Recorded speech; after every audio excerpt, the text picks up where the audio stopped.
The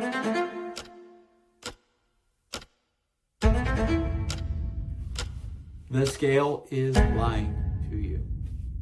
So I got the question of weight gain does not equal fat gain. This is a question that's come up pretty regularly, and I thought it would be really good to make a video on it to tackle that question. So yeah, weight gain does not equal fat gain. Fat gain happens over a consistent surplus of calories or a consistent surplus of energy going in over a period of time compared to the energy that you're expending. So it's not ever just one meal or one day. Rather, it's always a big picture. That's why I'm always talking about trends and things like that. So to really understand that, again, we need to talk about TDEE. If you've heard me say it or if you've heard someone else online say it, what is it? It means Total Daily Energy Expenditure. And essentially what that is there's plenty of good videos and literature out there on it. But in short, that is the total amount of energy that your body requires to survive. And there's a handful of factors that come into play. So your basal metabolic rate. That's basically just your heart to beat, your lungs to move, your brain to function, your eyes to blink. That is your BMR. That is your baseline. It requires a certain amount of energy every single day to do all of these things. And it varies from person to person depending on how big you are and how tall, your body composition. There's so many factors to that, your age. But that is one piece of TDEE. The other is your movement. So there's non-exercise movements like these fidgets, the blinks, those things. There's also the steps and exercise that you just do in the day too that do factor into TDEE. Exercise, fun fact, is actually a really small percent. I think it's 10 to 15%. But either way, it is still a factor in your total daily energy expenditure. So we've talked about this, but there's basically three modes of consumption. There is maintenance mode. So that is basically if it costs me 2,000 calories to get through my day, I'm consuming roughly 2,000 calories. So right there, I'm staying pretty much flat and even and consistent. If it costs me 2,000 calories to function in a day and I'm eating 2,300 calories in the day, I'm eating in a surplus, meaning I have 300 extra calories, 300 extra points of energy that I am eating and taking in, and my body has nothing to do with that except for take it, break it down, and turn it into a stored energy we know as body fat. Puts it on wherever it goes. We can't control that. I wish we could. If we figure that out, great. But anyway, that is called a surplus. And then a deficit is 2,000 calories. I'm eating 1,700 or 1,000. I am only getting this much energy in, and I need this much to get in. So I have to make it up by, again, what we were talking about, the stored body fat. Your body can then take it, pull it out of the stores, reconvert it into usable energy, and boom, you're using the energy, you're getting rid of fat.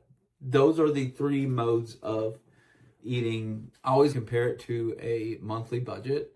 So if you're eating in a surplus, you're making more than what you need on your monthly budget or weekly or daily budget. You are earning more than you're spending, and therefore the extra earnings go into a saving account. If your paycheck just covers your bills and nothing else, that's it. You got nothing else at the end of the day, unless you're doing some risque credit stuff or sports betting. I hope you're not, but if you are, there's that. But anyway, and then again, if you're spending more than what you're earning, then you're going to have to pull from savings.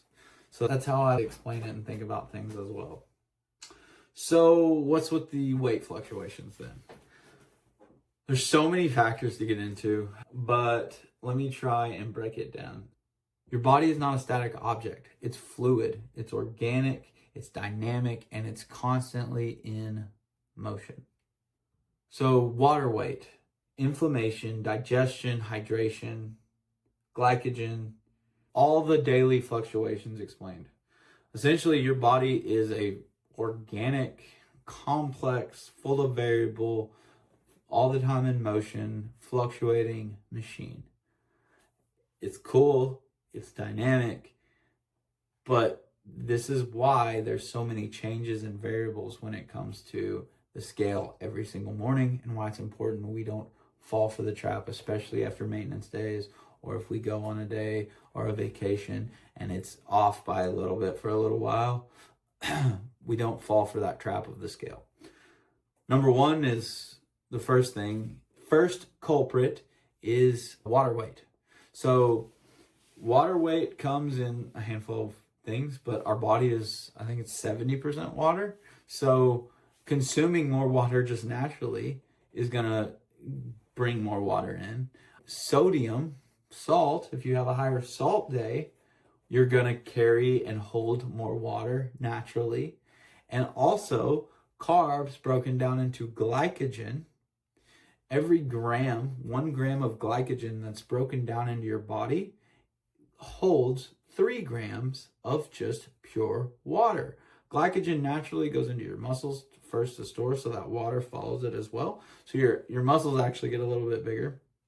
But the jump, especially if you've been in a deep deficit for a long time, is just water weight being added. It's just literally just water, extra water in your muscles and throughout your body in. And you'll notice if you get back in a deficit for a couple days, that glycogen depletes itself, the water then follows, and the scale drops down.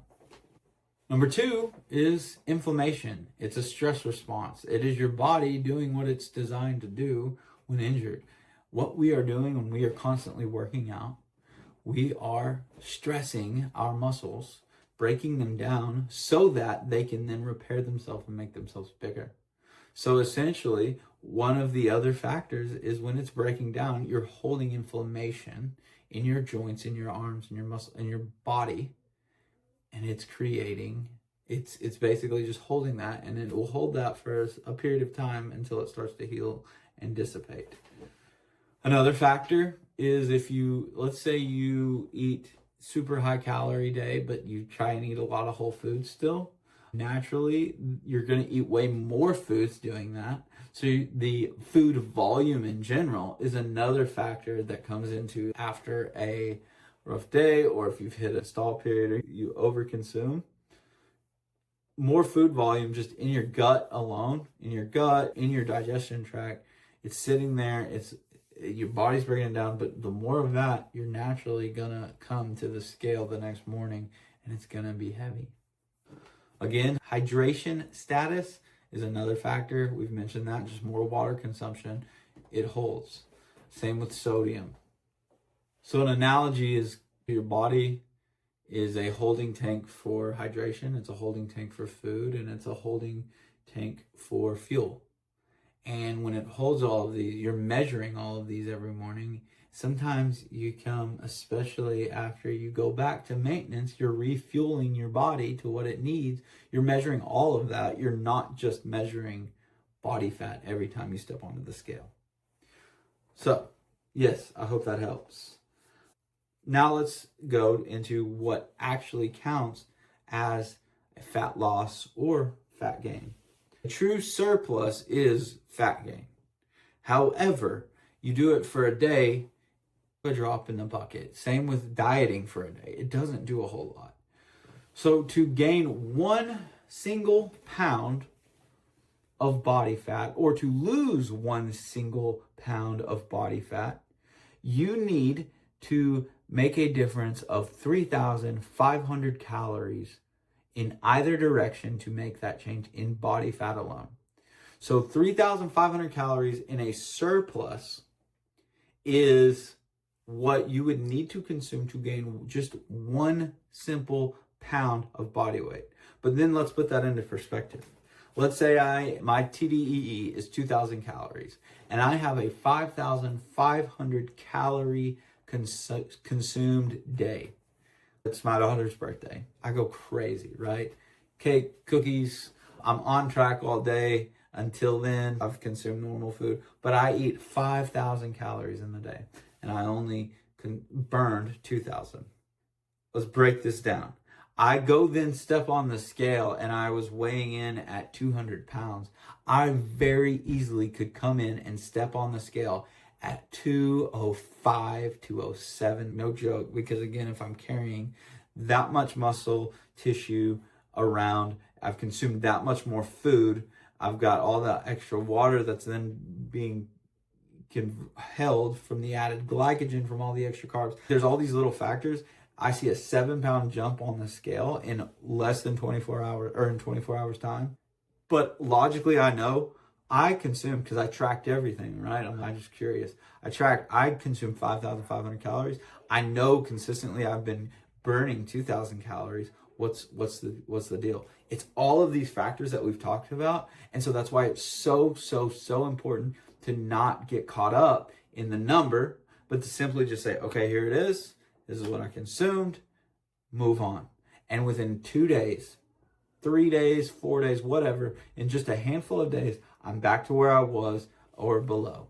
And again, I'm immediately, the day that I get back onto my deficit, that 1 pound that I know I gained, not that big of a deal. I'll make it up in a handful of days. I've re-lost that pound. The scale might not reflect it, but I've re-lost that pound. It's not as big of a deal as we make it out to be. Where it is a big deal is, again, I say this all the time, you do it once and you just say, I can't, I see the scale, I feel defeated, and then I'm back on the train. I'm throwing in the towel. I'm going to have another 5,000 calorie a day, 4,000 calories. And I just keep doing it. And then this isn't for me. Dieting is just, I can't. And I give up and I walk away. That is the only time that you ever actually really lose when it comes to dieting. Anyway, I'll get off my soapbox, but I think it's important to understand, because before this, I didn't know that. And I would step on the scale and I did not understand what was going on. So again, the way that we're going to read the scale each and every single week is we're going to look at it, an average, and we're going to take a look. And if we have a crazy day, we have a crazy day. Don't feel bad about it. Just move on. It's human nature. We only have so much willpower, and then we hit a wall and we're going to pass it. It just is what it is. However, that's why we've built a system around this to then move forward. When we do fall, we know how to get back up again, dust ourselves off, and keep going forward. So anyway, I hope that helps. I know this is a little bit longer than the others, but just know, if you're in a deficit, you're showing up 90% of the time and doing the things, and you have an off day here or there, or if you have an off week, that's okay in the grand scheme of things. That's 1 week out of 52 in a year. You can make a lot of good changes and have one off week, or one off week every month. Really, in all honesty, this is about a game of consistency. It's about a game of showing up and not giving up. But anyway, really hope this helps. And yeah, talk to you in the next one. Peace.